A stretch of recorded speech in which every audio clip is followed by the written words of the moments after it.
Hi, ഞാൻ ഇന്നൊരു dinner ഉണ്ടാക്കാൻ പോണേ. ഞാൻ 4 ബ്രെഡ് എടുത്തിട്ടുണ്ട്. ബ്രെഡ് വെച്ചാണ് ചെയ്യുന്നത്. അപ്പോൾ അതിന് വേണ്ടുന്ന പഴമുണ്ട്, തേങ്ങയുണ്ട്, പിന്നെ ഇത് ന്യൂട്രില്ല ഉണ്ട്, പിന്നെ നെയ്യ് വേണം. നെയ്യ് ഞാൻ പാനിൽ തേച്ചിട്ട് ഇതൊന്ന് അതിനകത്തോട്ട് വെച്ച് മൂപ്പിച്ചിട്ടാണ് ചെയ്യുന്നത്. അപ്പോൾ ഒന്ന് ഡിന്നറിനുള്ള സാധനമാണ്. ഞാനതൊന്ന് ചെയ്ത് നോക്കട്ടെ. ഓക്കെ,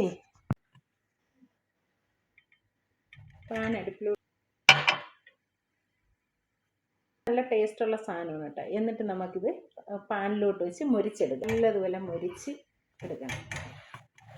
ബട്ടറാണ് കുറച്ചുകൂടെ ബെറ്റർ കേട്ടോ. ഇത് എൻ്റെ അടുത്ത് ബട്ടർ ഇല്ലാത്തത് കൊണ്ട് ഞാൻ നെയ്യ് പരത്തിയതാണ്. നെയ്യായാലും സൂപ്പറാണ്, കൊച്ചുകുട്ടികൾക്കൊക്കെ ചെയ്യാൻ നല്ല അടിപൊളി. കൂടെ ഒന്ന് കട്ട് ചെയ്തിട്ട് ഞാൻ ഇതെല്ലാം പാനിൽ വെച്ച് തന്നെ ചെയ്യുകയാണ്. നമുക്ക് പുറത്തെടുത്ത് വെച്ചിട്ടായാലും ചെയ്യാം.